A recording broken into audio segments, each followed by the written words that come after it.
अध्यात्म विज्ञान कोई धर्म या संप्रदाय नहीं है, ये स्पिरिचुअल साइंस है जो कुदरत के कानून पर आधारित है।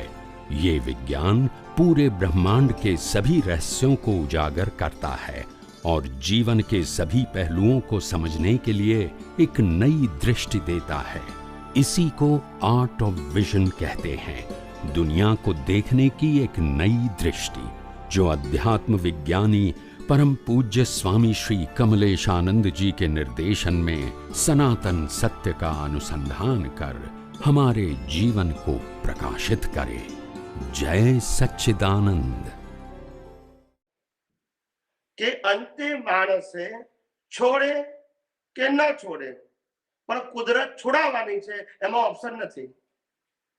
एवरीथिंग इंक्लूडिंग बॉडी एमां ऑप्शन नथी।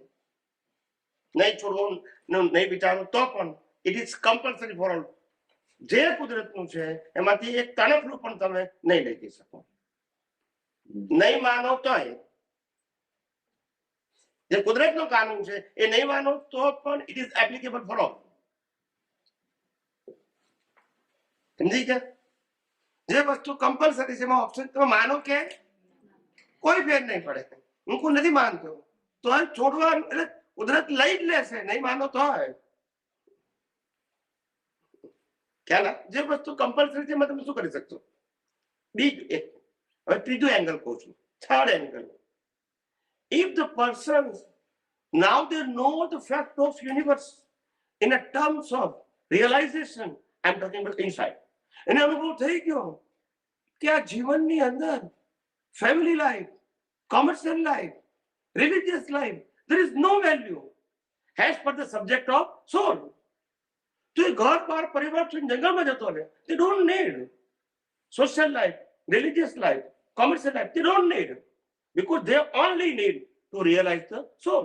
ने soul माटे सामाजिक, धार्मिक અને commercial life નથી જરૂરી। yes કે no? that's it। એનું નામ સાચો વૈરાગી। અને ત્યાગ નથી કર્યો, વેલ્યુ નથી એને। બ્રેન by અબજો રૂપિયા હોય, I don't need, because this is not my status, this is not my capital, and this is not mine. કુદરતે આપ્યું છે શરીરને ને કુદરત લઈ લેશે। મારું છે એ જ તો ભ્રાંતિ છે, એ જ ભ્રાંતિ છે ને। ભ્રાંતિ શું છે? મારું શરીર છે, મારા સંબંધો છે, મારી સંપત્તિ છે, એ તો ભ્રાંતિ છે ને। ફેક્ટ તો નથી ને। ભ્રાંતિનો મતલબ ટેમ્પરરી, ફેક્ટ નો મતલબ હતું છે ને રહેશે। ભ્રાંતિ તો ભ્રાંતિ જ છે। ખ્યાલ આવે ને? આજે સમજાય કે કાલે સમજાય। જેને એક્ઝેક્ટ સમજાઈ ગયું એને આ જગતમાં મોહ જ ના રહે, હોય કે ના હોય એને કોઈ ફેર નહીં પડે। જનક વિદેહી આપણે જેને એમ કહીએ છીએ કે હું ત્યાગ કરું છું, મારે છોડવાનું છે, એ તો ભ્રાંતિ છે। આપે છે કુદરત, લઈ લે છે કુદરત, લાયા નથી, લઈ જવાનું નથી। સબ્જેક્ટ ક્યાં આવ્યો? યસ કે નો? લઈને આયા નથી, બરાબર છે, અને લઈને જવાનું નથી। It is true or not? તો જન્મ્યા પછી જે મળ્યું કુદરતે આપ્યું ને, અને મર્યા પેલા એ શું કરે છે? એ પણ કમ્પલસરી છે। તો પછી આપણું શું છે? It is only belief. ને ચેન્જ શું કરવાની છે? ખાલી બિલીફ ને છોડવાનું તો આપણે કહેતા નથી, એ તો બોડીનો સબ્જેક્ટ છે।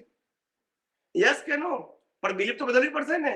જે મારું નથી એને મારું નથી એમ જ માનવું પડશે। માટે કોનું છે? તો કે કુદરતનું। તો કુદરતી રચના જોવું પડશે। ત્યાગની ક્યાં જરૂર છે? હું ત્યાગ બોલ્યો? હું પૂછું આ શરીર કુદરતનું છે તો જુઓ કુદરતી રચના। હું પૂછું મન વચન કાયા કુદરતી રચના છે, જુઓ કુદરતી રચના। સત્તા સંપત્તિ સંબંધ સાધન કુદરતના છે, જુઓ કુદરતી રચના। ત્યાગ કરવાનું ક્યાં કીધું? મેં કીધું બદલવાનું કીધું, ફેરવાનું કીધું? મેં દ્રષ્ટિની વાત કરી। જે કુદરતનું છે એને કુદરતી રચના જુઓ। અને તમે પોતો છો એ શુદ્ધ આત્મા છો, એની ક્યાં ના પાડું છું? યસ કે નો? એક દિવસ તો આ લાઈન ઓફ ડિમાર્કેશન આપણી દ્રષ્ટિમાં પરફેક્ટ જોઈશે કે નહીં જોવે?